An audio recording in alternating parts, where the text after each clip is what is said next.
Ahí estamos saludando, saluden todo Asia, África, América, Oceanía. A toda la gente de España que nos sigue, a los hispanos de Italia, a todo México, a toda mi Argentina. Saludamos desde Riverina. Esto está ocurriendo casa llena como siempre. Uno de los dos servicios de River transmitidos en vivo, vía satélite por streaming. Siempre quise decir eso, vía satélite. Muy bien. Y saludamos a todos los que están del otro lado. Que Dios te bendiga mucho. Gracias por conectarte, gracias por estar ahí. Gracias siempre, como digo, siempre por ser tan fiel. Tuvimos un servicio extraordinario de este lado, pero ahora, bueno, el servicio continúa acá. Ayúdame, Michael, por supuesto, siempre con la traducción. Muy bien. Y ahora sí, los que están escuchando en inglés tienen su traductor. Antes de transmitirte a los que están del otro lado y los que están aquí, lo que Dios creó, ha puesto en mi corazón, quiero mostrarte unas fotografías, mostrarles a todos unas fotografías de... que no tenemos muchas, por cierto, tenemos muchas de Uganda y no tantas de esta, del colegio orfanato que sostenemos en India. Es muy difícil en India, esto es en la ciudad de Palasa, es muy difícil predicar por un tema de religión, y esto es en el estado de Andhra Pradesh. Y estos son nuestros chiquitos. Siempre yo te muestro los chiquitos de Uganda. ¿Pero por qué? Porque, aunque ustedes no lo crean, no tenían los recursos para sacar fotografías, para enviarnos imágenes, pero ellos están ahí adorando al Señor. Es un grupo, obviamente, cristiano, de niños cristianos, son huérfanos. Esto está a 30 kilómetros de un sitio llamado Odisha, y sufren mucha persecución por creer en Cristo, por tener una Biblia, por profesar la fe, aún estos chiquititos. Trabajamos nosotros junto a un querido pastor ya hace varios años, se llama el pastor Satish Kumar, y Satish Kumar nos envía estas imágenes, dicen perdón que siempre se tardan, es muy difícil desde aquí, pero nosotros los apoyamos como River en alimentación, en educación, en este colegio orfanato Mercy Mission Home, que algún día te conté, pero hoy quería mostrártelo de nuevo, y los empezamos a apoyar en la construcción. Ellos querían hacer el piso, porque los pisos son de tierra, o a veces le ponen un mejorado de cemento, y nosotros le dijimos que queríamos que tengan buenas instalaciones. Así que se pusieron a trabajar, no tenían los recursos, se los enviamos. Así estaba el piso antes, ¿no? Que es un pequeño mejorado, lo que se llama un revoque fino, y así es como está el piso ahora, de parte de River, ¿no? Que es maravilloso. Ellos están re felices, se sacaron la foto especialmente para nosotros. Así que recuerden también que no solo tenemos chiquititos hijitos en África, en Uganda, en Mijanga, sino que también los tenemos aquí en India. Y es maravilloso. Ya les enviamos las camisetas de River, por supuesto, porque nos gusta a nosotros también verlos de tanto en tanto con las camisetas de River.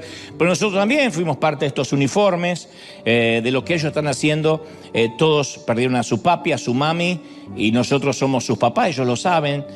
Nos mandan siempre saludos en su idioma, y quería mostrártelo no solo aquí, sino al mundo, porque esta es tu semilla, tu ofrenda, y cada vez que nosotros no abrimos, está mal dicho, que apoyamos un orfanato que ya está abierto, con pocos recursos, sentimos que somos los brazos del Señor, que estamos haciendo lo que la iglesia debería siempre hacer. Así que gracias por sembrar, gracias por tu semilla, gracias por ser tan fieles. Gracias. ¿Estamos listos? Di conmigo, estoy listo. ¡Ah, qué lindo! Muy bien.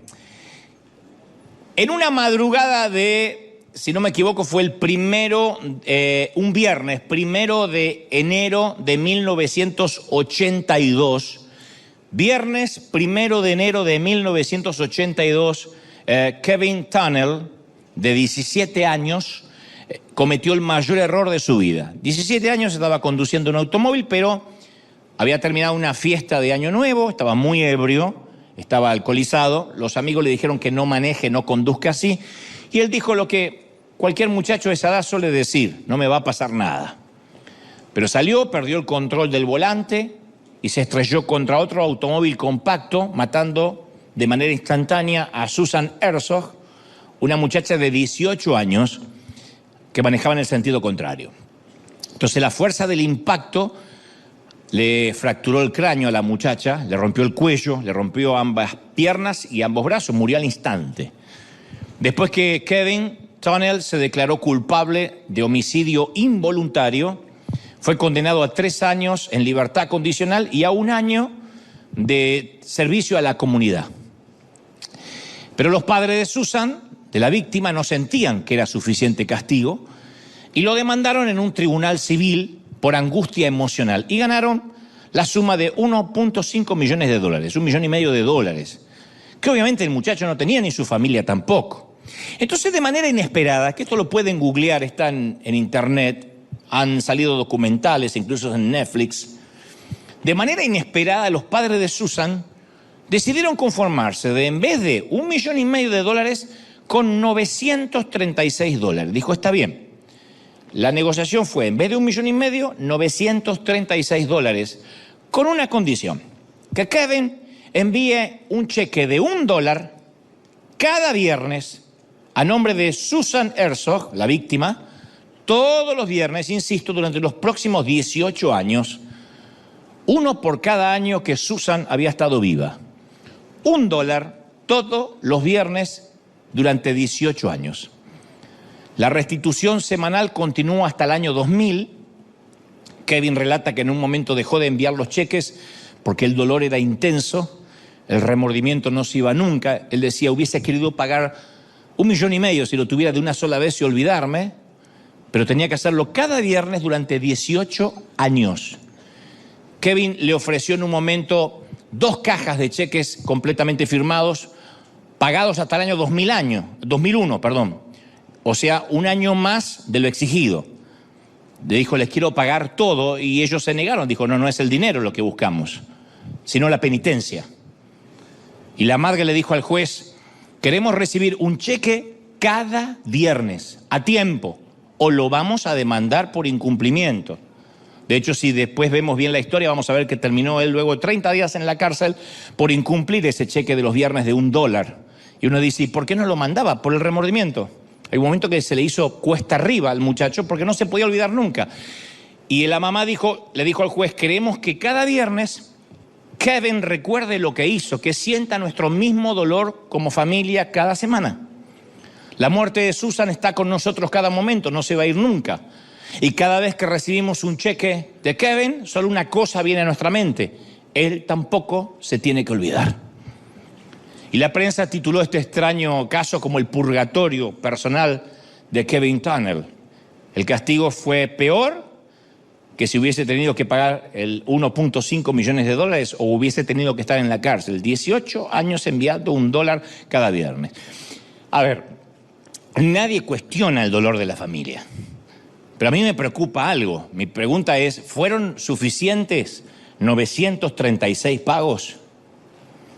Cuando recibieron el pago final, ¿la familia de la víctima quedó en paz?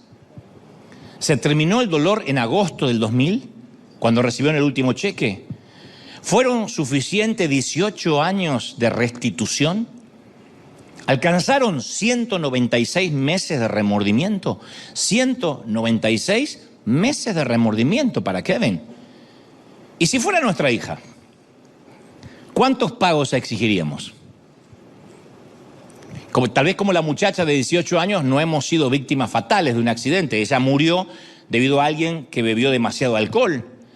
Pero tal vez nosotros sentimos que una parte nuestra también murió debido a alguien no que bebió alcohol, sino que habló demasiado, que exigió demasiado, que descuidó demasiado, y alguien no satisfizo nuestras expectativas, promesas que no se cumplieron, y es ahí cuando desenfundamos las pistolas verbales, se dispara una ráfaga de palabras que después nos arrepentimos o no, y de pronto nuestra vida cae bajo un manto negro de amargura, se oscurece nuestro mundo tal como lo conocíamos, arruina nuestra perspectiva, ya no tenemos visión de futuro, ni esperanza, nos asfixia la felicidad, ya no volvemos nunca a sonreír.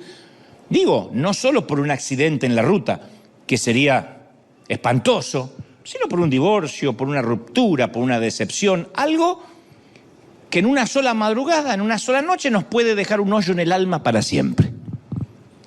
Capaz que la herida es vieja, un padre que nos maltrató, uno se hace adulto y cree que se olvida esas cosas. Uno dice, ya está, eran los viejos, hicieron lo que pudieron, pobres.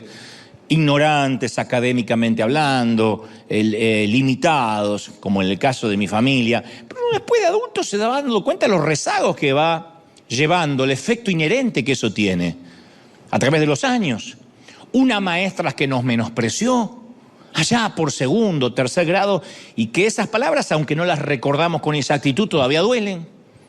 Una pareja que nos traicionó, que habíamos apostado todo y de pronto nos dio la espalda y ahora estamos enojados. O quizá la herida es reciente. El amigo que nos debe dinero lo vimos pasar con un Tesla al condenado.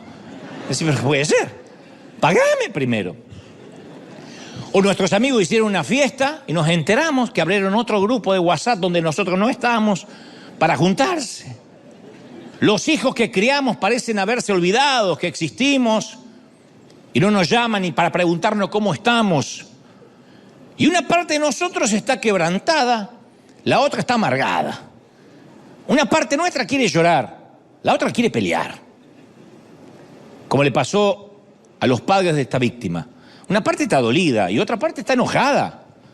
Es el fuego de la ira que arde, que consume, y las llamaradas empiezan a lamer esa caldera humeante de la venganza. No se la va a llevar tan fácil. Entonces uno tiene que en la vida, todos llegamos al momento, al punto de inflexión en la vida, donde tenemos que tomar una decisión. ¿Apago el fuego o lo avivo? ¿Supero el asunto o lo dejo ir? ¿Lo suelto o lo alimento? No estoy subestimando tu dolor. Noten que el ejemplo que puse es unos papis que perdieron una nena de 18 años. No estoy subestimando tu dolor. Digo, sea lo que sea que te haya dolido, profundo o superficial, tenemos que preguntarnos, ¿lo suelto o lo retengo? Resentimiento es resentir, como la palabra dice, sentir otra vez. Es permitir que el dolor que todos tenemos se convierta en odio. Resentimiento es atizar, alimentar, aventar el fuego. Es la decisión, cuando alguien tiene resentimiento, es la decisión deliberada de alguien de alimentar la ofensa hasta convertirlo en un rencor negro, peludo, gruñón, maloliente, pútrido, espantoso, que apesta. Ese es el resentimiento. Rencor es una de las palabras que se autodefinen. Rencor empieza con rencor, con un gruñido. No es una palabra dulce, empieza con un gruñido. Los rencorosos y los animales se parecen mucho. Los animales furiosos y los rencorosos se parecen mucho. Los animales rabiosos, porque ambos son irritables, ambos son explosivos, rabiosos, iracundos, furibundos.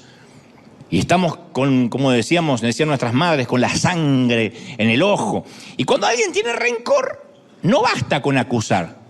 Cuando alguien tiene dolor, coraje, dicen en algunos países, bronca, se lanza calumnias, se asignan apodos, se cierran los círculos, se levantan muros, paredes, se crean enemigos.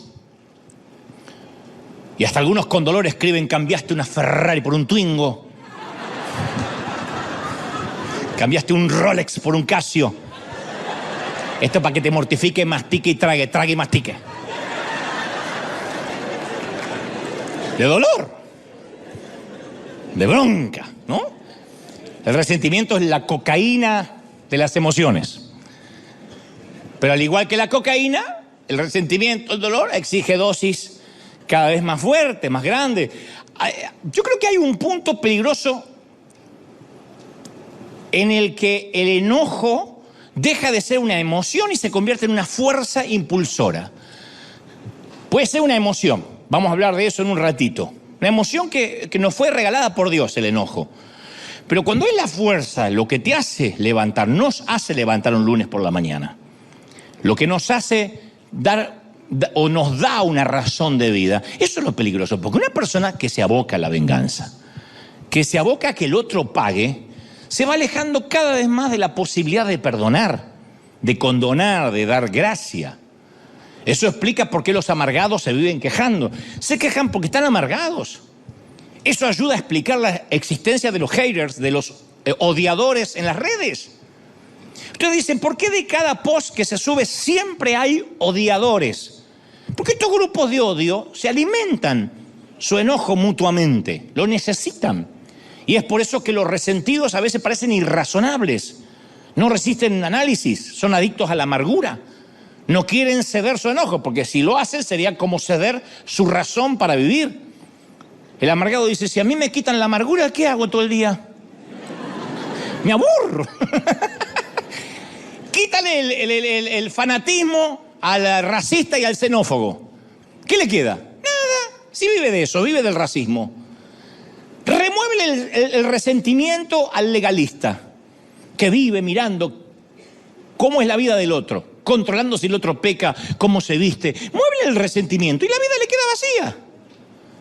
Le quitas el mirar perfiles ajenos y no sabe qué hacer. Y la cocaína puede matar al adicto y la ira también puede matar al airado.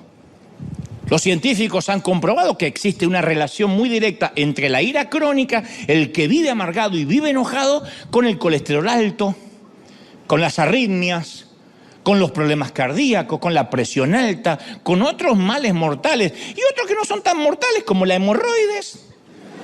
Ustedes dirán, ¿y qué tiene que ver? Viene muchas veces, casi la mayoría de las veces, por amarguras, las úlceras. Los reflujos en el estómago. Todo viene por las amarguras, o la mayoría. Y también nos mata emocionalmente, porque eleva los niveles de ansiedad y nos puede llevar a la depresión. La amargura puede hacer que nos quiera salir debajo de la manta. Y obviamente resulta espiritualmente fatal. Produce sequía, nos aleja de Dios, nos mata el alma. El odio es un perro rabioso que se vuelve contra su dueño. La amargura es un lazo que atrapa al propio cazador. Ahora, ¿todos sufrimos heridas? Todos, señores, todos. Mentira que el que es pastor no sufre heridas, que el que sirve a Dios no sufre heridas. No, lo que hay que decidir es, ¿cuántos pagos voy a pedir por la herida? ¿Cuántos cheques voy a exigir? Está bien, convengamos, tal vez no le pedimos al ofensor que gire cheques de $1 semanal, pero tenemos otra manera de resolver cuentas. El silencio, por ejemplo, método popular, el silencio, no le hablo nunca más. Es más, antes de bloquearlo le clavo el visto 3 semanas, para que sepa que estoy molesto. Tomar distancia también es eficaz. Si lo veo, me voy para el otro lado. Hay quien está, ay, mira, y me voy para el otro lado para no enfrentar. La queja, tercera herramienta de venganza que han usado mucho nuestros padres. ¡Ay! ¿Te acordaste que tenés madre? Por fin recuerdas que tienes amigos, te acordaste de los pobres. El saludo de mi papá era, ¿te dignaste a llamar? Pero si te llamé ayer, por eso. ¿Te dignaste a llamar de vuelta? Sí, la culpa la tenía yo. Y es asombroso lo creativo que podemos hacer para desquitarnos. Si puedo estropearte la tarde, arruinarte el día, ensombrecer tu semana, me siento feliz porque hice algo de justicia. Así piensa el amargado. Pero solo por ahora. Hasta que vuelva a pensar en ti. Hasta que hagas algo que me recuerde lo que me hiciste y entonces exigiré otro cheque. No te voy a permitir que sanes antes que yo. Mientras yo sufra, tú vas a sufrir. Mientras me duela, a ti te va a doler. Esto dijo la familia de la víctima. Mientras que a nosotros nos duela, a él le va a doler. Claro, no pudieron exigir más que 18 años de pagos. Me hiciste daño y mientras yo sangre, voy a hacerte sentir mal. Y el efecto adormece la herida, de modo que aumentamos la dosis. Entonces avergonzamos, ridiculizamos, adjetivamos, denigramos al otro. Y drogados por el enojo, más drogados por el enojo, los papeles se invierten. Hay un momento que dejamos de ser víctimas y nos transformamos en vengadores, en justicieros, y nos hace sentir bien. ¿Y luego qué hacemos? Algo peor, estigmatizamos. Ponemos a todos en la misma bolsa, etiquetamos. Todos los hombres son infieles y machistas. No, mi marido es fiel, es un infiel en pausa. No se le dio la oportunidad. ¿Por qué todos son iguales? Todos los pastores están detrás del dinero. Todo, lo único que le importa es el dinero. No, mi pastor no todos. Ya va a mostrarle el hacha. Todas las mujeres hacen problemas por babosadas. Mi mujer no, ya te lo va a hacer. Estigmatizar. Entonces, ¿cómo rompemos el ciclo? ¿Cuántos pagos hay que exigir para sanarnos? Todos dedicamos parte de nuestro tiempo de la vida a cobrar. No me digan que no. Todos cobramos. ¿Alguien te debe algo? ¿Una excusa? Me hizo tal cosa, ni siquiera me explicó, ni siquiera dijo perdón. Bueno, te deben una excusa. ¿Sientes que te deben? ¿Una segunda oportunidad? ¿Una explicación? ¿No te deben tus padres una niñez mejor, una niñez más tranquila? Que el fulano al menos te haya dado las gracias. Nuestros padres nos debieron dar más afecto, debieron cuidarme más. Nuestros hijos deberían ser más agradecidos. Mi marido debería ser más sensible. Mi pastor debería saludar uno por uno y demostrar humildad al final del servicio en vez de saludar así e irse como Mickey. Son cosas que por ahí lo estás pensando.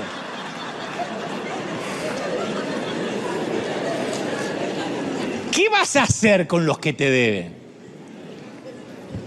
Hay gente en el pasado que metió las manos en tu cartera y sacó lo que era tuyo. ¿Qué vas a hacer?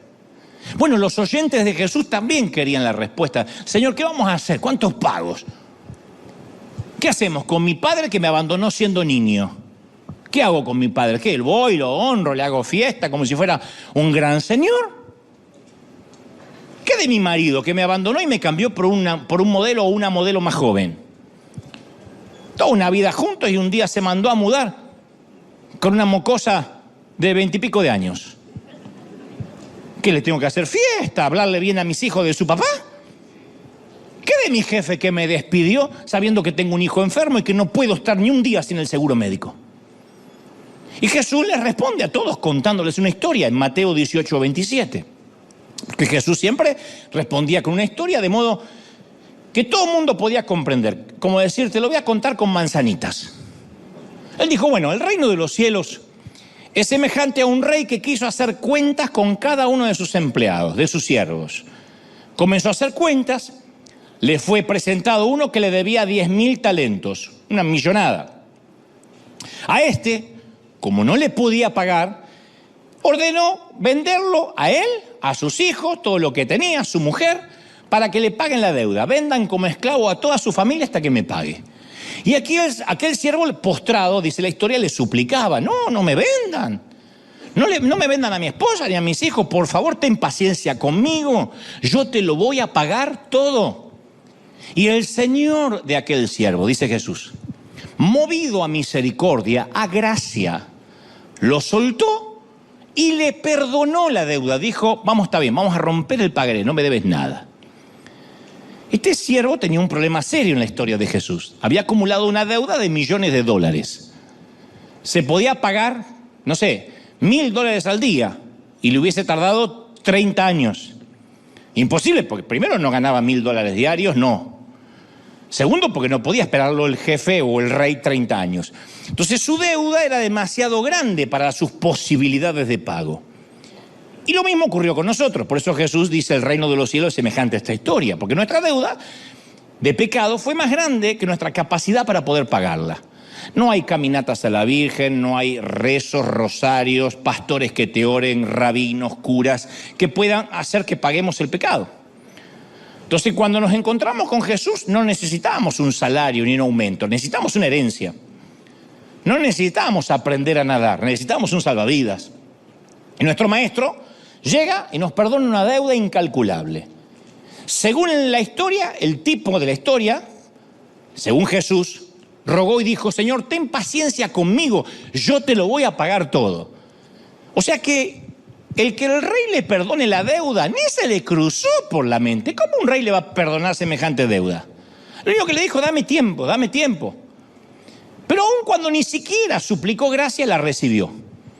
El tipo de la historia sale del salón del trono como un hombre libre de deudas. Pero en el fondo no lo terminó de creer, porque la historia de Jesús continúa. Ese empleadito, ese siervo al que se le perdonó la deuda, sale y halla a alguno de sus consiervos. O sea, él también tenía sus pequeños empleados. El rey le perdonó una gran deuda a él, pero él también era el patrón de alguien. Y este empleadito de él le debía 100 denarios. 3 pesos. Y este desgraciado lo ahorcaba diciendo, págame lo que me debes. Entonces su consiervo, postrándose, le rogaba diciendo, lo mismo que hizo él hace un ratito con el rey: por favor, ten paciencia conmigo, te lo voy a pagar todo. Mas él no quiso, el condenado. Se fue, lo echó en la cárcel hasta que pagara la deuda. Uno escucha esta historia y le hierve la sangre. Algo anda mal en esta historia. ¿Así se comporta un tipo al que le acaban de perdonar millones? ¿Ahogar a una persona que le debe unos pocos pesos? ¿Son esas las palabras de un hombre que lo acaban de declarar libre de deuda? ¡Págame lo que me debes!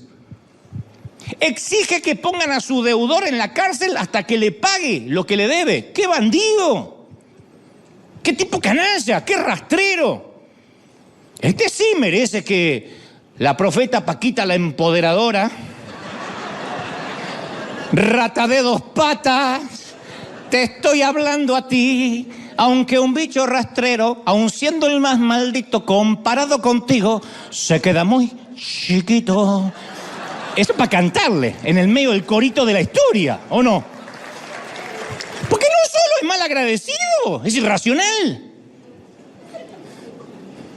¿Cómo puede esperar que el hombre gane dinero estando preso? Te voy a meter preso hasta que me pague. ¿Y cómo hace dinero en la cárcel? Pero el odio no tiene sentido común. Jamás el odio tiene sentido común.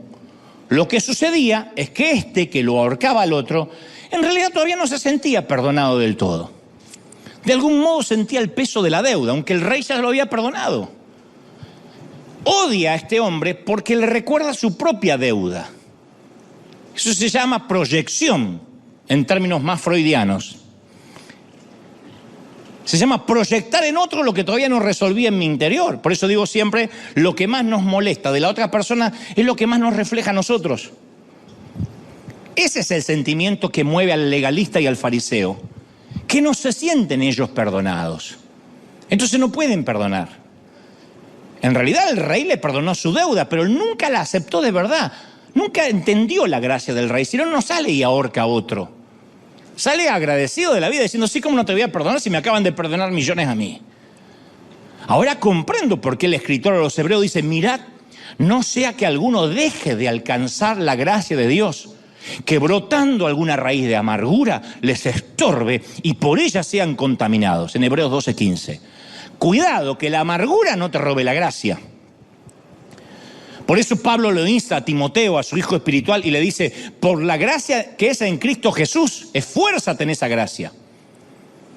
Segunda de Timoteo 2:1 dice, esfuérzate en la gracia. No le dice que se esfuerce en la oración, ni que se esfuerce en el estudio bíblico, ni en la benevolencia. Le dice, si pierdes algo que no sea la gracia, tu cónyuge rompe las promesas.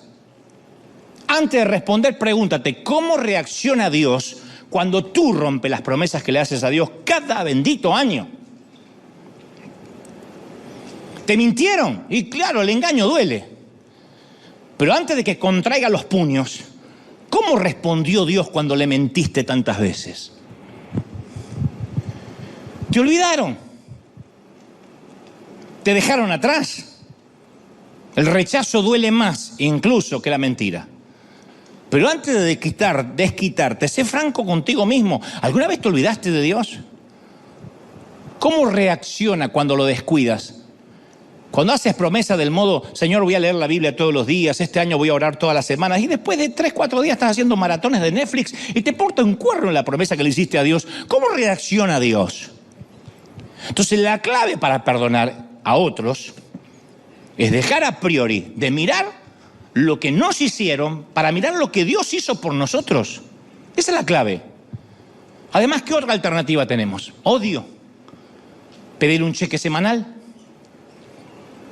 La alternativa no es atractiva. Mirá lo que ocurre cuando uno no perdona. La historia de Jesús continúa. Cuando Jesús ve que el hombre que acaba de perdonar millones está ahorcando a su empleadito, enojado, lo entregó a los verdugos, no a la cárcel, a los verdugos, hasta que pagase todo lo que debiera. Mateo 18:34. Los verdugos eran torturadores. Lo torturan hasta que pague todos los millones que debe, porque lo acabo de perdonar, y sale y está ahorcando al otro. Los que no perdonan siempre terminan en prisión. Prisiones de ira, de culpa, de depresión, No tiene Dios que meternos en la cárcel, ¿eh? Nos metemos solitos, nos fabricamos una prisión propia. Job 21:23 afirma, hay quienes llegan a la muerte llenos de vigor, felices, tranquilos. Otros viven amargados, dice Job, mueren sin haber probado la felicidad. Y eso pasa dentro de las iglesias, gente feliz, gente que hasta envejece dignamente, que hasta se ve linda de la manera que está envejeciendo. Y otros que tienen una amargura que los va encorvando físicamente, los va ensombreciendo. Y no hay cirugía, no hay estética, no hay cremas, no hay nada que pueda cambiar la cara de alguien que está amargado y resentido por dentro. ¿Y cómo comienza la amargura? Siempre es un detalle. No necesariamente nos matan una hija. Comienza como una rajadura en el parabrisas del automóvil. Que dicho sea de paso, yo recuerdo un auto que logré comprar en Buenos Aires, que logramos comprar hace mucho tiempo en Buenos Aires, que en Argentina, como nuestros queridos países, no es como aquí que uno va, dice, voy a comprar el pan y de paso traigo un auto. No es así. Allá hay que aplicar y te dice, este auto nos va a entrar, creo que si no es este año, el año que viene. Y uno va pagando y nunca ve el auto. Cuando te llega el auto no te acuerdas ni para qué lo querías, porque ya pasó tanto tiempo. Y me acuerdo que yo andaba con mi auto seminuevo, primero o segundo día que lo estaba estrenando, y un camión que transportaba grava, o sea, pequeñas piedritas, me sobrepasó a toda velocidad sobre la ruta, y una piedrita salta, ¡pac!, pega como un balazo en el parabrisas y hace una muesca, que con el tiempo se hizo una rajadura, y después se convirtió en una fisura. Y a las semanas el parabrisas era una telaraña de fragmentos. Cada vez que me subía me acordaba del baboso del camión. Nunca le vi la cara, jamás, pero yo te lo podía describir. Cada día le agregaba una cualidad extra. Digo, es un bruto, seguro que es un bruto, con panza cervecera. Infiel a su esposa, que tiene un amante en cada puerto. Un animal que cuando habla se come las S. Seguro se come las S. Que conduce escuchando cumbia. A todo lo que da. Y que en el Mundial quería que gane Francia. Y le iba agregando cosas. Cada vez que subía y veía mi parabrisas le agregaba cosas, pero baboso. No lo conocía y estaba amargado con el tipo. El odio nos amarga la perspectiva, nos rompe la espalda. La amargura es una carga demasiado pesada. Mi consejo siempre es, ya la vida es muy empinada, como para agregarle amargura. El corazón siempre termina rompiéndose por el peso. La montaña de la vida es demasiado cuesta arriba como para agregarle en sí misma el odio sobre la espalda. ¿Cuál es la alternativa? Dejar el peso, dejarlo ir, perdonar. Y Dios jamás nos va a pedir que demos más gracia de la que nos dio Él. Nunca nos va a decir, perdona más de lo que yo te perdoné a ti. Jesús dijo en Mateo 6:12, porque si perdonas a los hombres sus ofensas, también os perdonará a vosotros vuestro Padre Celestial. Pero si no perdonan, si retienen las ofensas, también su Padre les va a retener sus pecados. Entonces Jesús no pregunta acerca de la realidad de nuestras heridas. No hay dudas que nos van a ofender. Vive lo suficiente y te van a herir. ¿Cómo no te van a herir? Y quienes más pueden herirte son los que tienen el poder para herirte, los que están más cerca. El otro día leía por ahí en Instagram algo que decía, enamorarse es darle un poder al otro. El otro o la otra tiene un poder. Si tú estás mal, yo me angustio. Si tú te preocupas, yo me preocupo. ¿Qué es amar en realidad? Nunca usar ese poder. Nunca manipular. Tengo el poder para hacerte sentir mal y darte culpa, pero no voy a usar ese poder. Pero muchos usan ese poder. Líderes, pastores, cónyuges, hijos, padres, madres, que a través de la culpa nos quieren manipular. Y entonces uno va por la vida y se empieza a herir. Entonces Jesús no dice, te prometo una vida libre de dolor. Él habla del tratamiento de ese dolor. ¿Qué vamos a hacer con las deudas? ¿Qué vamos a hacer con las heridas? ¿Cuántos pagos vamos a exigir?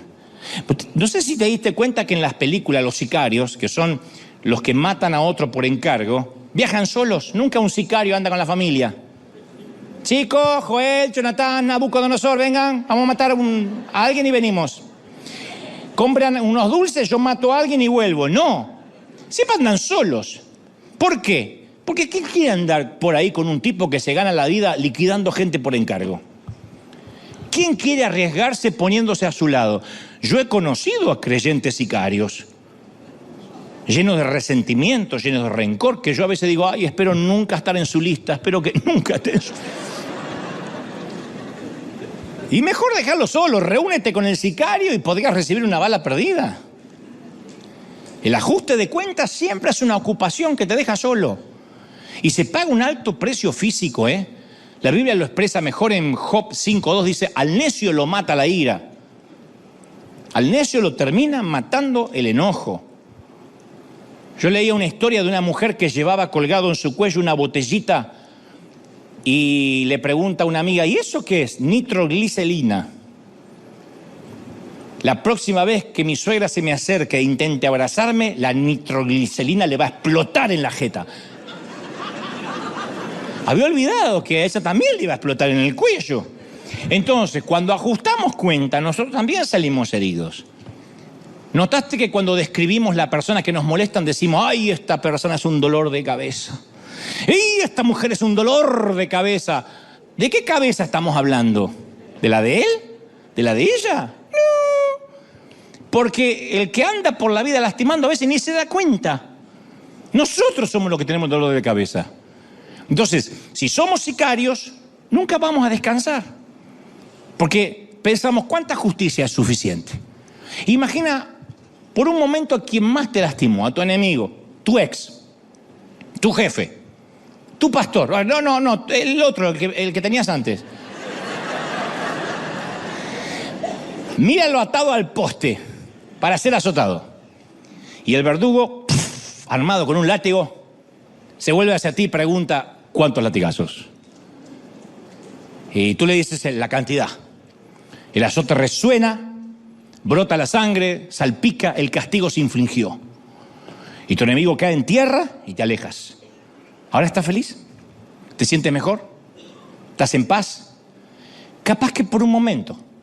Pero van a venir otros recuerdos y van a necesitar un nuevo flagelo. Y la pregunta es, ¿cuándo vas a parar? Parará cuando tomes en serio las palabras de Jesús, perdona nuestras deudas, como también nosotros perdonamos a nuestros deudores. A mí me ha tocado hablar con gente que está en pareja y sin embargo todo el tiempo en su boca tiene la expareja. Y yo digo, ¿para qué gastaron tanto en divorcio? ¿Para qué gastaste tanto en dolor, en divorcio, en la manutención de los hijos, si vas a seguir en el alma casado con esa persona? Aguántatela, sufrilo, y ahorrate la plata del divorcio. Porque yo conozco gente que se divorciaron hace 20 años y viven hablando, no, lo que me hizo mi ex, pero yo quiero que pague y ahora sabe con quién está. Basta, que cambió el Rolex por un Casio. Ya está, déjalo que se vaya. Si vales tanto, más que 2 de 22, bueno, no hables nada. No hables nada, que se dé cuenta solito. Pero el resentimiento, ¿qué hace? Que el otro se entere. Y yo digo, qué falta de respeto para la nueva pareja, ¿no? ¿Se darán cuenta que hay 3 en la cama siempre? Y no es algo erótico ni lindo, ¿eh? ¿Se darán cuenta que el condenado está en el medio? ¿O la condenada? ¿Se darán cuenta que nunca dejaron de dormir con un cadáver? Eso es necrofilia espiritual. No terminan nunca de sacarse de encima el dolor, ya está. Entonces quiero dejar aquí un punto muy significativo, muy claro, porque Jesús dijo, si perdonan vuestras deudas, vuestro Padre os perdonará. El texto no indica que nos ganamos la gracia otorgando gracia. El otro día me quedé pensando en esto y digo, lo tengo que aclarar. Porque a primera vista parece que hay una especie de un trato triangular. Yo perdono y Dios me perdona. No, una lectura superficial sugiere que ganamos nuestro perdón ofreciendo perdón a otros. No, la misericordia no es un mérito que nos salva. Si fuera así, entraría en conflicto con el resto de la Escritura, porque si podemos obtener perdón perdonando a otros o mediante cualquier otra buena obra, ¿para qué necesitamos un Salvador? ¿Para qué Cristo vendría a morir en la cruz si la salvación me la gano perdonando gente? Si podemos pagar nuestros pecados a través de nuestra misericordia, ¿para qué Jesús murió por nuestros pecados? La salvación es un don gratuito. Ya nos han perdonado. Por eso Jesús nos enseña a orar, perdona nuestras deudas. Ustedes dirán, ¿y si ya nos perdonó, por qué tenemos que orar, perdona nuestras deudas? Bueno, por la misma razón que se lo enseñamos a nuestros hijos y queremos que ellos sean agradecidos y pidan perdón. Si nuestros hijos violan uno de nuestros mandatos o desobedecen una regla, no los rechazamos, no los expulsamos de casa. No le decimos, ahora vas a cambiar de apellido, te voy a borrar del libro familiar. Sin embargo, ¿qué esperamos? Que sean sinceros, educados y que se disculpen. Mientras no lo hagan, ¿qué es lo que sufre nuestra relación? La ternura de la relación papá-hijo, mamá-hijo. No se altera la naturaleza de la relación, pero sí se altera la intimidad. Entonces, ¿somos salvos? Sí somos salvos. ¿El Señor murió por nuestros pecados? Sí. Pero ¿qué pasa si yo no perdono? Se altera, sufre la relación con el Señor. Porque la confesión no crea una relación con Dios, la fortalece. El reconocer el pecado no altera nuestra posición delante de Dios. Seguimos siendo hijos de Dios, pero realza nuestra paz con Dios. Entonces, cuando uno confiesa y dice, este es mi problema, no puedo perdonar, deja de discutir con Dios. Nos ponemos de acuerdo con Él acerca de lo que nos dolió. Entonces, si yo no confieso que algo me duele, eso me genera un desacuerdo con el Señor. ¿Podemos ser hijos de Dios? Sí, pero podemos no hablar nunca con Dios. Hay gente que es hijo de Dios y no ora nunca. La amargura no le deja orar, le es estorbo en la oración. Su calidad de vida espiritual ha disminuido. ¿Nos ama el Señor? Sí, pero hasta que no reconozcamos lo que hemos hecho, va a haber tensión en la casa, en la relación. De la misma manera que el pecado confesado trae gozo, trae alegría, el pecado oculto trae resentimiento, trae dolor. Cuando uno reconoce la que metió la pata, no hay nada más lindo para el otro otorgarte perdón. Como ese alumno que borronea toda la hoja y le dice al profesor, maestro, yo me salí de las líneas, como lo hemos hecho alguna vez en primero o segundo grado de la primaria. Me salí de las líneas, ¿puedo hacerlo de nuevo en una hoja limpia? Claro, dice el profesor. Y entonces el alumno recibe una segunda oportunidad. Pero luego el compañerito de ese alumno le pide una hoja. Dice, yo también, ¿me prestas una hoja que no tengo? Y teniendo un montón, se la niega. ¡Pum! Cierra la carpeta. Tenía muchas, pero no le quiso prestar. ¿Quién puede culpar al profesor si dijera, te voy a tratar con la misma bondad que usaste con tu compañero? No dejas de ser mi alumno. No te voy a expulsar de la clase. Pero la próxima vez que me pidas hacerlo de nuevo en una hoja, no te la voy a dar. Porque el compañerito te pidió o no se lo diste. ¿No hacemos eso con los hijos? Esa es la esencia del versículo. Perdona nuestras deudas como perdonamos a nuestros deudores. No me pidas gracia si no das gracia, si nunca das misericordia. Cuando uno ora así, le está diciendo, Señor, trátame como yo trato a mi prójimo. Es duro eso, es fuerte. ¿Hay conciencia de lo que le estamos diciendo a Dios? Trátame como yo trato al resto. Dame lo mismo que yo doy. Porque esa es la oración del Padre Nuestro. Dame lo mismo que yo doy. Si me das lo mismo que yo doy, voy a estar 10 puntos, Señor. Concédeme la misma paz que le doy al resto de mi familia. Lo único que te pido, déjame disfrutar la tolerancia que yo otorgo a quienes me rodean. Dios nos va a tratar de la misma manera que tratamos a los demás, como todo padre. Un hijo nos pide, por favor, me das otro plato más de lo que sea, y se lo damos, y el hermanito le pide y dice, nos da bronca, decimos, no te doy más. En Lucas 6:37 Jesús dijo, no juzguéis a nadie para que no seas juzgado. No condenéis a nadie y Dios no te va a condenar. Perdonad, Dios te va a perdonar. Dad a otros y Dios te va a dar. Llenad vuestra bolsa con una medida apretada, sacudida, repleta. Dios te va a medir con la misma vara que mides a los demás. Más clarito, manzanita.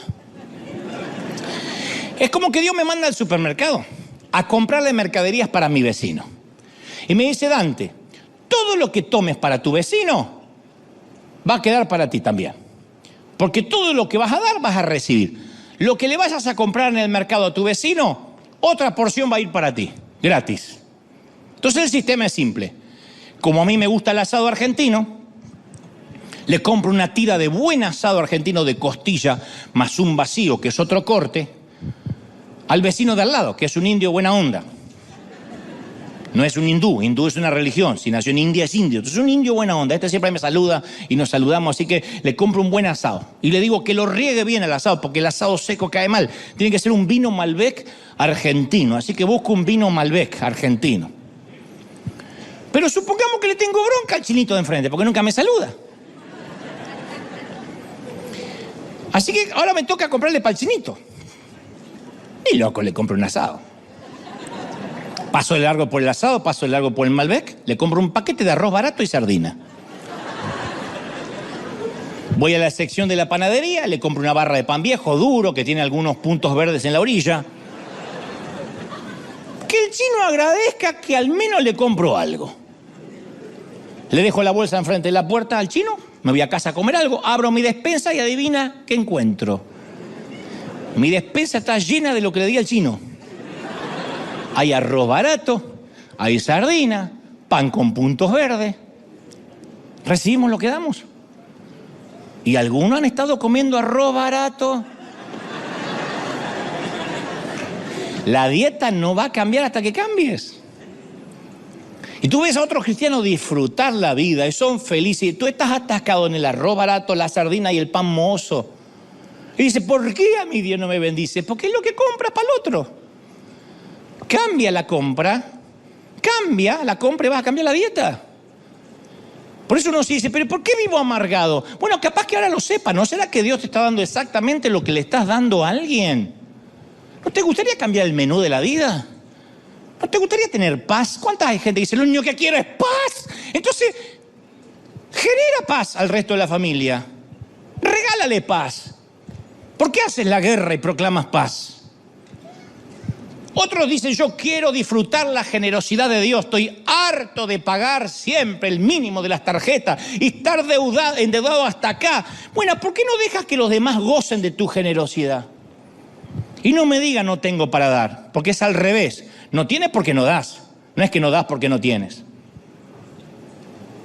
Sé generoso con lo que tienes. Para decirle, Señor, ¿viste cómo yo fui generoso con lo poco que tengo? Dame la misma generosidad que yo doy. ¿Quieres tener la seguridad que Dios te perdona? Bueno, ya sabes lo que tienes que hacer. ¿Qué vas a comer? ¿Asado argentino o sardinas en lata? Depende de ti. Uno decide lo que comer. Uno da lo que tiene. No puede dar otra cosa. Dicho esto, vayamos a la fuente del enojo. ¿Qué es lo que nos enoja?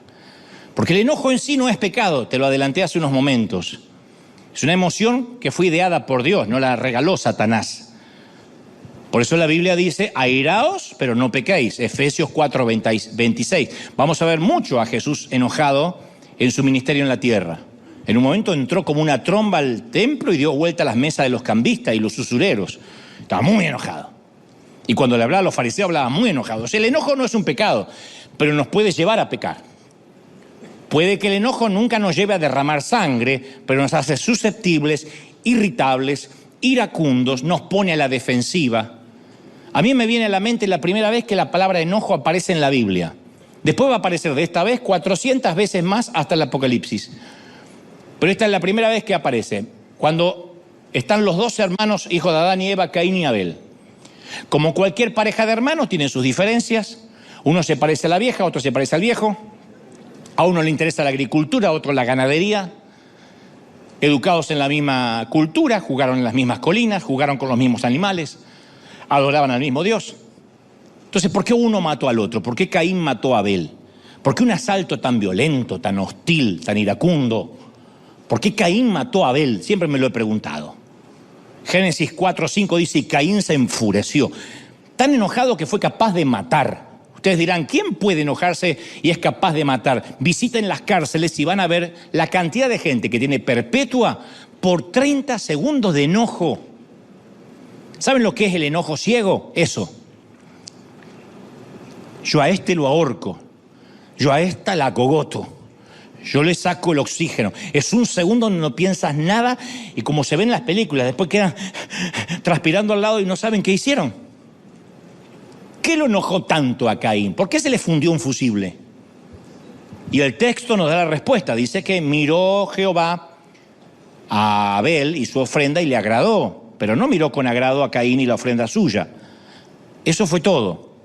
Dios no dejó de amarlo, no dejó de ser su padre, solo que le agradó la ofrenda de Abel y no le agradó la ofrenda de Caín. Como cualquier padre que le agrada como un hijo, arregla el cuarto, y como el otro es un tiradero, y a este le agrada y el otro no.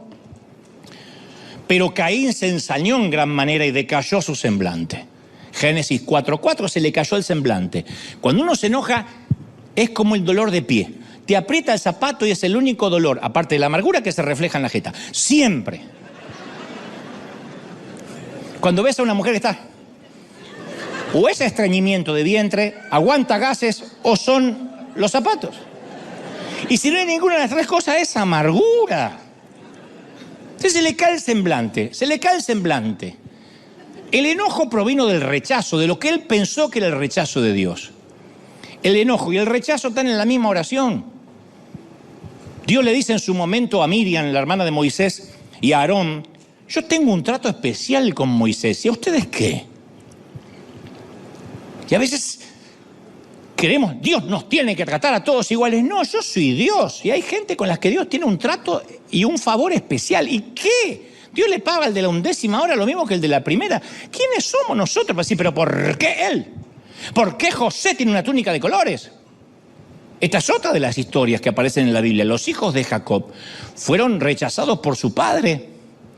Jacob mimaba a José y descuidó a los otros. ¿Cuál fue el resultado? Y viendo los hermanos de José que su padre amaba más a José que a sus hermanos, lo aborrecían y no podían hablarle pacíficamente. Se cortó el diálogo. Bueno, multiplica ese sentimiento por 1000 en un adolescente que ve que su padre lo abandona, en una esposa traicionada. Nos sentimos heridos, estamos enojados y nos acaloramos. El enojo es el mecanismo de defensa, la manera que tenemos para sobrevivir. Pero a veces del enojo se transforma en el odio y el resentimiento. El enojo está bien, pero cuando se transforma en pecado es el problema. Un adolescente oye la perorata de su mamá todos los días, porque su mamá es esas mamás que piden paz, pero nunca regalan paz. Ella es Putin. Vendría a ser la hija de Putin. Suena insulto, pero es la hija del presidente. Y ella todo el tiempo está invadiendo Ucrania, pero pide paz. Entonces lo agarra al hijo y siempre malas notas, y siempre llegas tarde a casa, y tu cuarto hecho un desastre. Nunca le dice algo positivo. Cada acusación es un golpe del pecho al chico. Una y otra vez, hasta que en un momento el pibe, el muchacho, el chamaco, siente que entre su madre y él hay una grieta irreparable.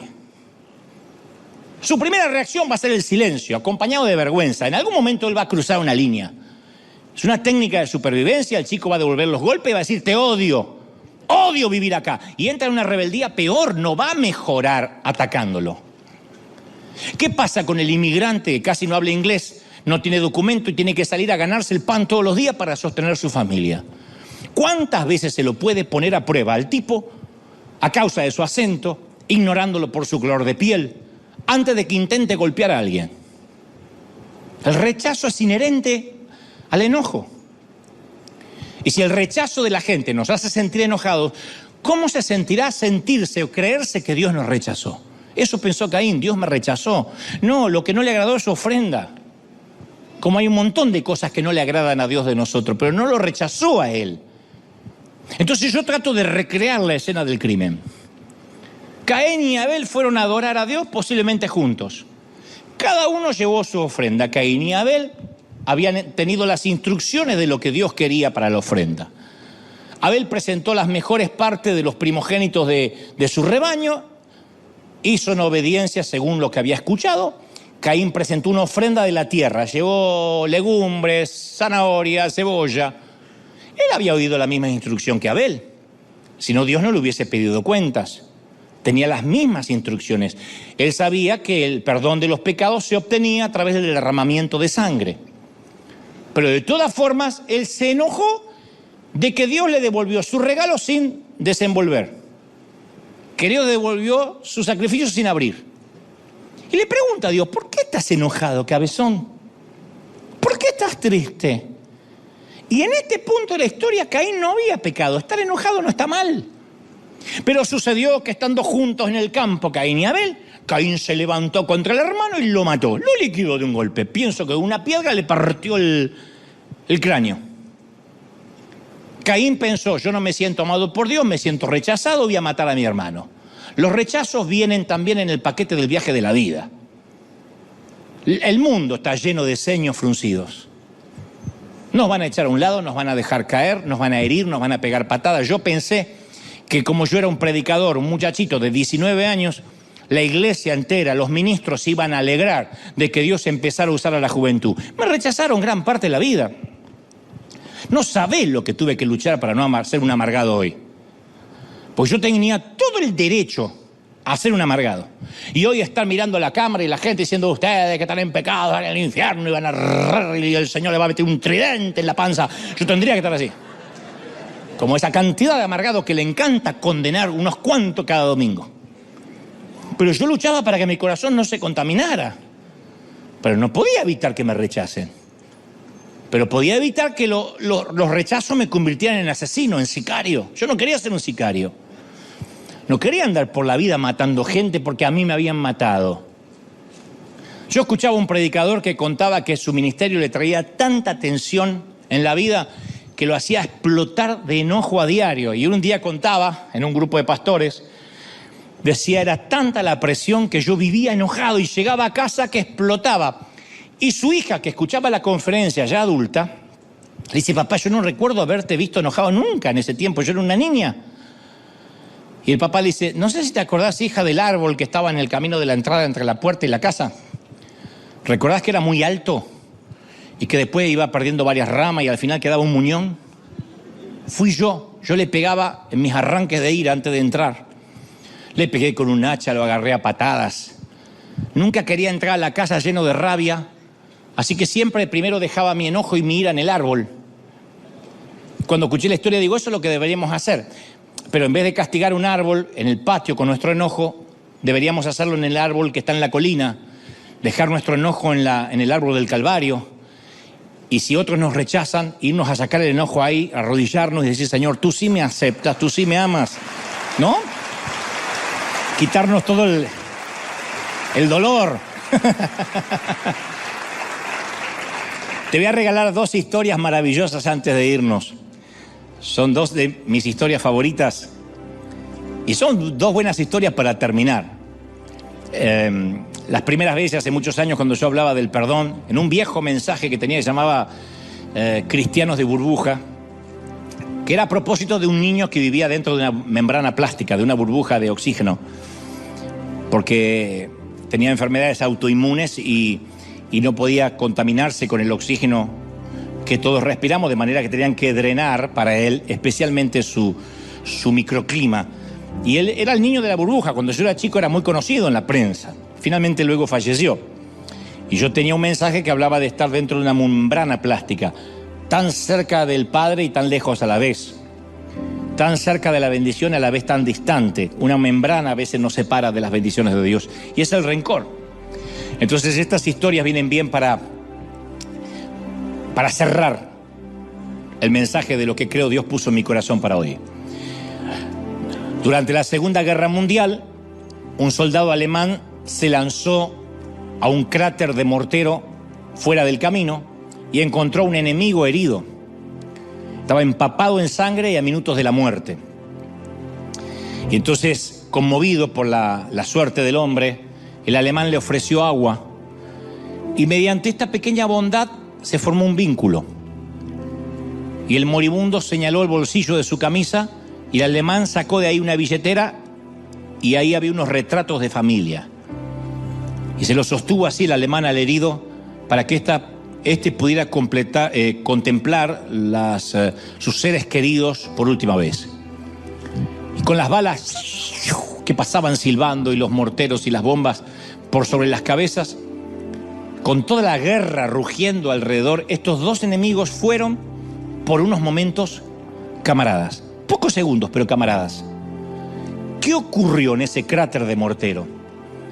¿Cesó todo el mal? ¿Se arreglaron todas las ofensas? ¿Hubo una tregua en la guerra? No. Lo que ocurrió fue simplemente esto. Dos enemigos se vieron cada uno como humanos necesitados, porque eso es el perdón. El perdón se eleva por encima de la guerra, al mirar más allá del uniforme del otro, de la bandera del otro, y no verlo ni como un enemigo, ni siquiera como un amigo, sino como un soldado camarada que solo anhela irse a casa, igual que yo. Y la segunda historia es acerca de dos hermanos.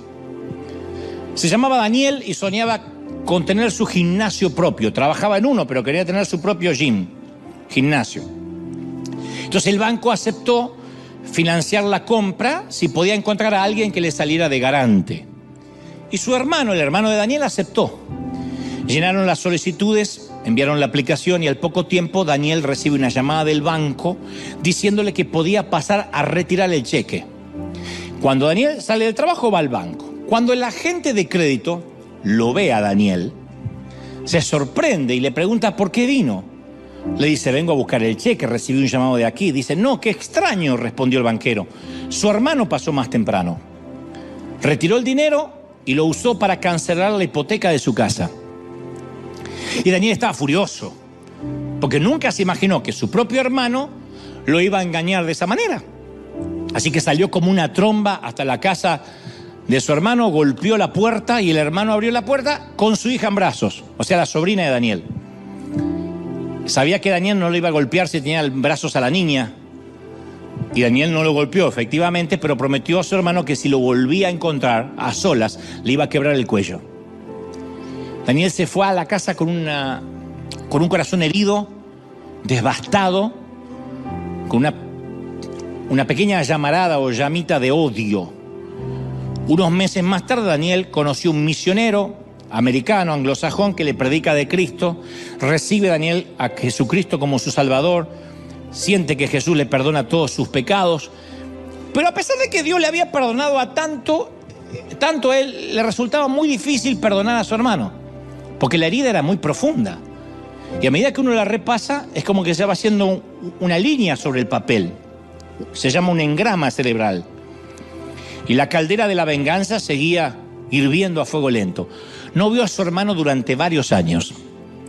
Daniel no soportaba la idea de mirar su rostro, de decir, cuando lo vea, me va a revolver todo, me traicionó. Y su hermano sentía demasiado aprecio por su rostro como para que lo viera Daniel. Así que no se querían encontrar. Pero a la larga, siendo hermanos, sabían que se iban a encontrar.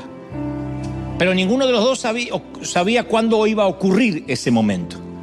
Y el encuentro un día ocurre en una avenida muy transitada. La historia es verídica, por supuesto. Daniel vive en Sao Paulo, Brasil. Y Daniel lo relata de la siguiente manera, cuando se encuentra con el hermano. Dice, lo vi y él no me vio. Y sentí que mis manos se cerraban formando puños y mi cara se puso caliente. Y mi impulso inicial fue tomarlo del cuello y estrangularlo. Pero de pronto veo su rostro, habían pasado años, y mi enojo se empezó a disipar.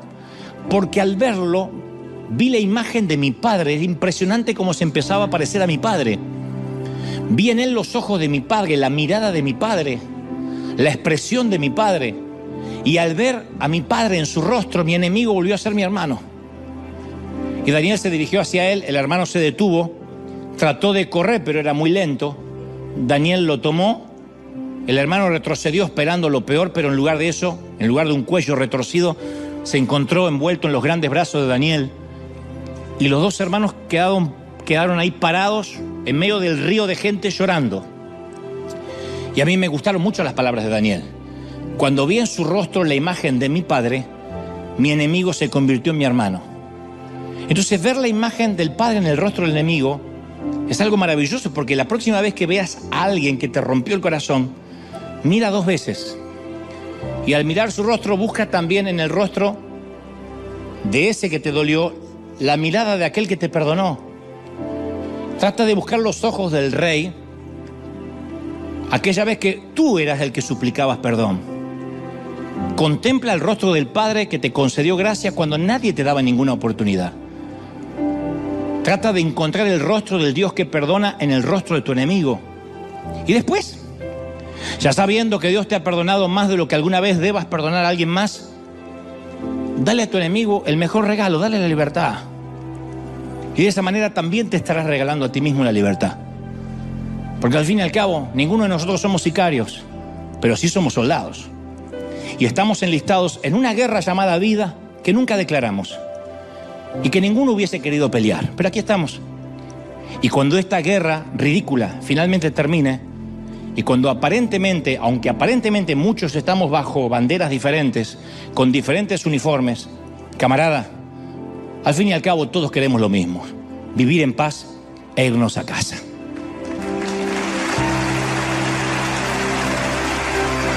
¡Vamos, soldados! ¡Vamos, batallón del ejército de Dios! Dale un aplauso al Rey Grande para que se escuche en casa de que en River algo está pasando, que se ha soltado paz, que se ha soltado bendición, benignidad, paz. Dale un aplauso grande al Rey. ¡Aleluya! ¡Bendito eres! No, alguien tiene que aplaudir más que eso. El Rey está en casa. El Rey está en casa. ¡Aleluya! Más. Celebra al Rey. Bendito eres. Quiero que cierres tus ojos un momento, por favor. Aquí en casa, si puedes. Me gustaría repasar aquella lista del perdón que de tanto en tanto tenemos. Yo te voy a ayudar porque estuve investigando y supe de algunas personas que te hirieron, algunos seres que dañaron tu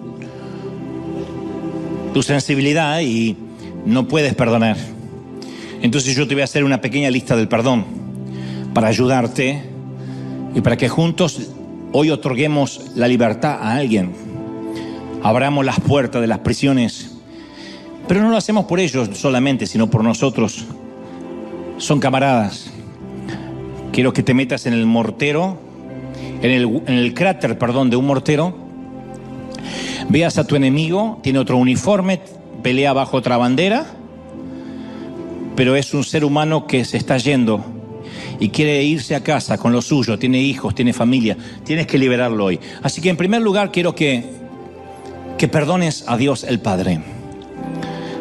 Escrituralmente Dios no necesita nuestro perdón, ya lo sé, Él es justo, Él es perfecto, pero a lo mejor como Caín sientes que Él te dejó caer.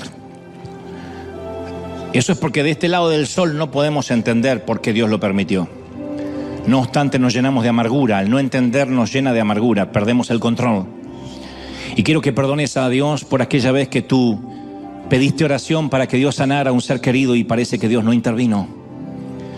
Por aquella vez que en la sala de terapia del hospital rogaste por un milagro y el milagro no llegó. Y luego allí, junto al panteón, arrojando un puñado de tierra sobre el ataúd, le preguntabas al Señor: ¿por qué tú? ¿Por qué no te escuchó? Y a partir de ahí cerraste tu corazón hacia el Padre. Y cuando hoy escuchas que alguien dice: Dios sana, Dios trae libertad y sanidad, por su llaga fuimos sanados, tú desconfías, tú dices: no es tan así. No lo hizo conmigo cuando lo necesitaba. O tal vez has sentido que Él pudo haber intervenido cuando abusaban y eras un niño sin defenderte y has cerrado tu corazón para Dios y has dicho: Señor, ya no confío en los hombres, no confío en nadie que se me acerque, todos quieren robarme algo de lo que yo soy.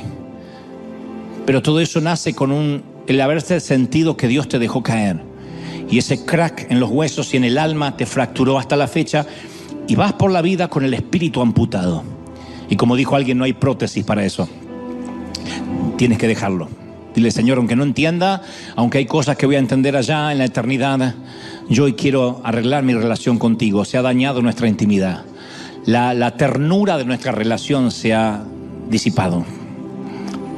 En segundo lugar, quiero que perdonemos a nuestros padres. Sea que estén vivos, hayan muerto, los hayamos conocido o no. Algunos hicieron lo que podían, otros adrede nos lastimaron, pero aún así dile: Señor, yo los quiero dejar ir. Los dejas ir del corazón, del alma, los perdonas. No tratas de comprenderlo, deja de preguntar si corresponde honrarlos o no. Se trata de tu salud. Permite que la presión se nivele a lugares normales en tu corazón. Permite que el corazón vuelva a latir como debe. Suelta todo resentimiento contra los padres. Señor, pedimos la fuerza para poder perdonar a nuestros progenitores. Los soltamos. Algún maestro, algún profesor que nos marcó con unas palabras, vamos a perdonar también esta mañana. Perdona a un maestro, perdona a un líder, perdona a aquel pastor que no dispensó confianza, al hombre de Dios que tú tanto amabas y de pronto él te falló, como todo hombre te falló, o mujer. Dile: Señor, yo lo suelto, ya no más, ya no habrá más dolor, ya no más. Perdona a un cónyuge, a una expareja, a alguien que jugó con tus sentimientos, o así lo sientes, y de pronto tu corazón se derrumbó como castillo de naipes y hoy no puedes resarcirte y dices: se llevó una parte de mí. Vamos, libérate. Que sea la última vez que hablas de tu ex en términos de resentimiento. Suéltalo, suéltala, déjala ir, déjala que vuele, déjalo, suéltalo. Dile: Señor, yo sé que este es propósito para que yo pueda ser libre. Soy soldado, no sicario, no he de matar a nadie por encargo. Vamos a perdonar a nuestros hijos por aquellas faltas de sensibilidad, por las veces que nos dan la espalda, por las veces que no demuestran ni nos regalan ese amor que nosotros le dimos, que no es proporcional a lo que invertimos en ello. Pero el Señor dice: no son tuyos, son prestados. Cuando eran niñitos te los di, pero ahora déjalos ir. Suéltalos. No reclames, no manipules, no escribas, no diga: acuérdate tu madre, ven a verme. Suéltalos ya. El amor no sirve cuando se reclama. Tiene que surgir, y suéltalos para que eso surja. Vamos a perdonar. Algún amigo que te traicionó, alguna amiga que contaste tus secretos más íntimos y ella salió a divulgarlo. Y dijiste: no confío más en nadie. Y empezaste a poner todas las mujeres en la misma bolsa. Dios dice: vamos a perdonar ahora. ¿No se sienten más livianos? Es mejor que pedir azotes o cheques semanales, ¿ves? Libérate, libérate. Vamos. Libérate de las traiciones, del dolor. Vamos a perdonar cada uno de los que nos rechazaron. Yo he hecho mi tarea. Yo he perdonado a líderes, a pastores, a gente que me dejó de hablar tan pronto Dios me empezó a bendecir. Porque no fue un error mío lo que los alejó, fue la túnica de colores que los alejó. En cuanto Dios puso una túnica sobre mí y dijo: amo a este hijo y le doy favor, muchos se alejaron y odiaron y no podían hablarme sino con desprecio, diciendo: esa túnica viene de Satanás, va a caer, tarde o temprano va a caer en vergüenza. Y yo tenía deseos de tener rencor y de vengarme. Y el Señor me dijo: no te defiendas nunca. Yo soy el que te di la túnica. Yo soy el que puse favor. Libéralos, perdónalos. Nunca han visto tanto favor. Y como no lo han visto, se lo asignan a Beelzebú, se lo asignan a Satanás. Pero yo te he dado favor, dice el Señor. Y esto va para todos los que están aquí esta mañana. Yo te he dado favor, yo te bendigo, dice el Señor. Yo te he traído para liberarte. Vas a empezar el año, vas a empezar enero en bendición. Vas a empezar el año libre, volando alto. Dice el Señor: yo te estoy quitando peso en los primeros días, porque tengo un año de bendición, porque tengo puertas abiertas para ti. Pero si vas con sobrepeso no te puedo bendecir. Yo no doy a nadie nada que tiene las manos llenas. Suelta el rencor, suelta el dolor, suelta la venganza. No exijas más pagos, te libero de la deuda emocional. No exijas más pagos. No, nunca más manipules a nadie. Y si alguien, ahora te hablo a ti, si alguien te está manipulando, si alguien te está llevando por la vida con culpa, recuerda esta frase: no negociamos con terroristas. Tú no negocias con terroristas emocionales. Yo no negocio con terroristas emocionales. Yo puedo negociar un contrato, puedo debatir una idea, pero nunca negociaré contigo quién yo soy. Yo no negociaré mi identidad contigo. Yo sé quién soy en Dios, yo sé quién soy en Él, y eso no está en debate. Así que no negocio con terroristas emocionales ni con terroristas que llegan a nuestra vida para llevar culpa. Dile, quita la culpa, quita a los terroristas emocionales, libérate de los que te reclaman, de los que te dicen, yo estaba contigo cuando no eras nadie, yo te ayudé, yo te presté, yo te di hace años. Bueno, se terminó. No puedes vivir toda la vida pagando hipotecas emocionales a la gente. Libérate hoy también. Así como vas a perdonar, libérate de los verdugos, libérate de la cárcel, sé libre, levanta las manos y bebe esta gloria, bebe esta unción. Padre, he transmitido